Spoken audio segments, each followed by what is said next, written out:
Sintayong kembali ke Indonesia pada 30 Januari 2023. Jordi Amat jadi aktor pelarian laga JDT kontra tim Bulgaria.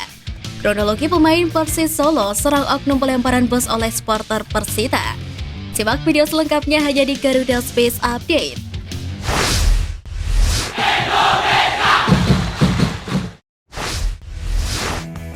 Bintang muda timnas Indonesia Marcelino Ferdinand dikabarkan telah menjalani trial di klub besar Belgia KA Agen.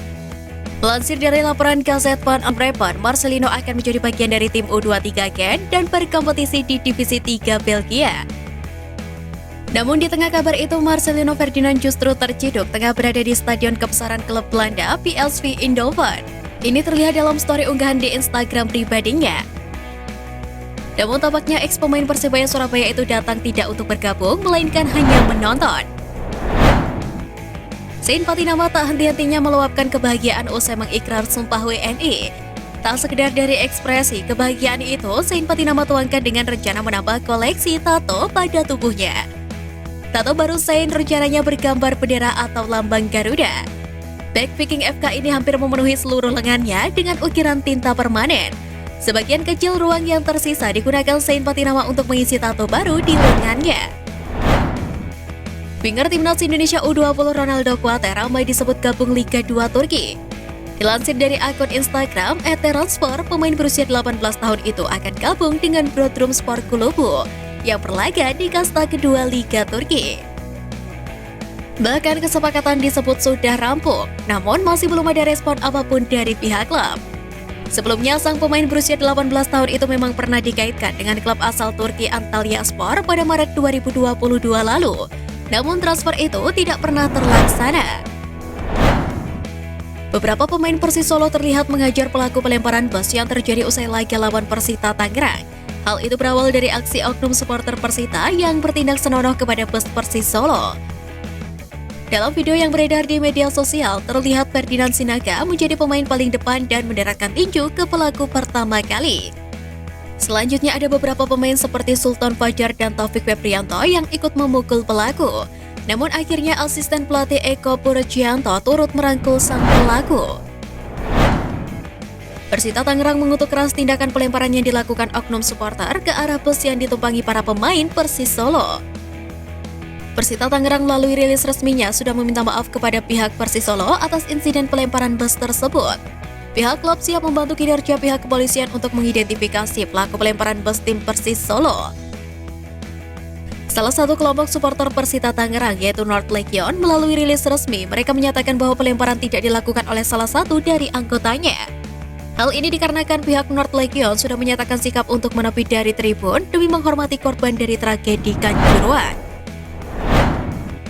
Elkan Bagot gagal debut bersama Cheltenham Town saat menjamu Port Vale pada pekan ke-29 League One di Stadion Suzuki. Pelatih Wade Elliott menempatkan Bagot sebagai cadangan pada pertandingan kali ini setelah absen dalam laga sebelumnya karena sakit. Pada laga tersebut, Cheltenham harus bermain imbang dengan skor 0-0 hingga pertandingan usai. Tambahan 1 poin tak membuat klasemen sementara berubah. Nasib Sandy Walsh tidak semujur Elkan Bagot. Sandy Walsh yang bermain untuk KV Mechelen pada pekan ke-23 Liga Belgia harus menelan kekalahan 0-2 dari tuan rumah Westerlo di Stadion Het WP. Gol-gol kemenangan tuan rumah diborong striker Kian Faizan pada menit ke-22 dan 57.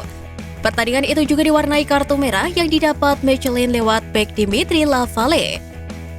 Dengan hasil tersebut, KV Mechelen kini tertahan di peringkat ke-13 klasemen sementara dengan raihan 25 poin dari 22 pertandingan yang telah dijalani. Bek keturunan timnas Indonesia Jordi Amat kembali menjadi andalan KV Mechelen dalam laga uji coba yang digelar di Dubai, Uni Emirat Arab. Menghadapi klub asal Bulgaria, Levski Sofia, JDT sempat unggul terlebih dahulu. Namun pada menit ke-54 pertandingan terpaksa dihentikan karena keributan antar pemain dari kedua tim. Nampak pemain JDT Fernando Forestieri memukul pemain Levski Sofia Filip Krastev. Tidak terima, para pemain Levski Sofia tersulut amarah dan menyerbu pemain asal Argentina tersebut. Salah seorang pemain Levski Sofia berhasil melayangkan pukulan balasan. Gestur positif pun ditunjukkan oleh Jordi Amat. Pemain naturalisasi tersebut mencoba melerai keributan dan melindungi Forestieri dari serbuan pemain Levski Sofia. Pemain anyar timnas U20 Indonesia Hugo Samir yang lahir pada 25 Januari 2005 lalu sudah mengenal sepak bola sejak kecil. Sejumlah klub juga sudah dijajal untuk memperkuat kualitasnya bermain bola. Beberapa akademi sepak bola sudah pernah dia singgahi, mulai dari Akademi Persebaya, Asiop, Akademi Barito Putra, Akademi Bayangkara FC, dan terakhir bermain di Persisyon. Lihai mengolah si kulit bundar, ternyata Hugo Samir juga religius. Hugo Samir mengikuti keyakinan ibunya yang seorang muslim dan dia merupakan penghafal Al-Quran. Ayah Hugo Samir yakni Jackson F. Tiago diketahui memeluk agama Kristen. Meski berbeda keyakinan, Jackson mendorong anaknya untuk memperdalam ilmu Islam. Calon pemain naturalisasi Indonesia Rafael Struijk tidak bisa mengawali tahun ini dengan baik. Struijk tidak memiliki kepercayaan Dick Advocaat di timnya ADO Den Haag. Setelah Dick Kuyt dipecat, Dick Advocaat mengambil alih sebagai pelatih ADO. Hingga kini Dick belum mempertimbangkan skill para pemain yang akan dinaturalisasi oleh timnas Indonesia saat melatih ADO. Padahal Rafael Struijk mampu menunjukkan kemampuannya dalam uji coba di akhir Desember 2022. Wonderkid Manchester United, Alejandro Garnacho dipastikan batal atau gagal tampil di Piala Dunia U20 2023 yang akan berlangsung di Indonesia pada Mei mendatang.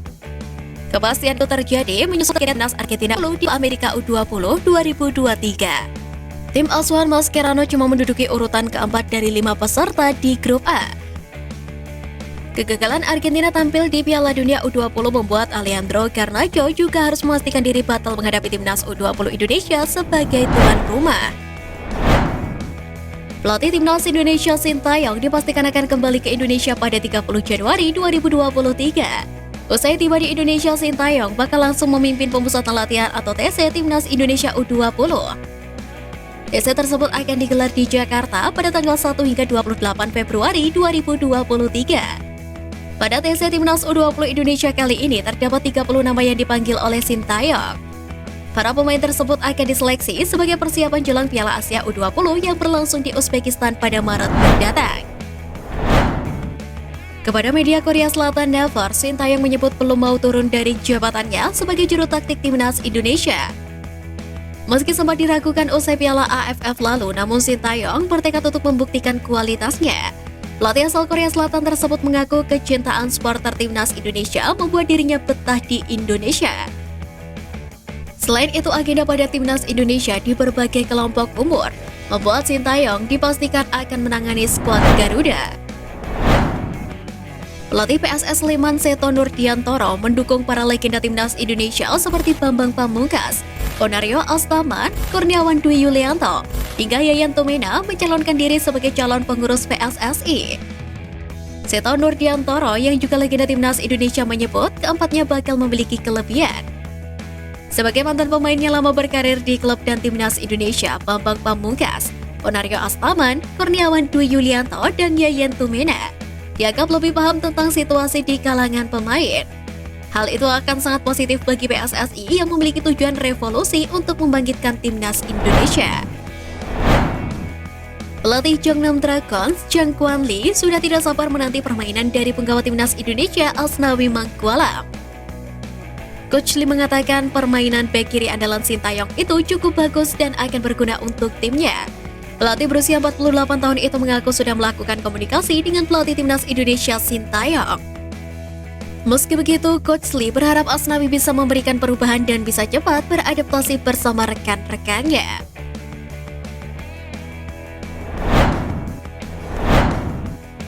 Sekian Flash News kali ini Sobat Garuda, mari terus dukung perjuangan timnas Indonesia.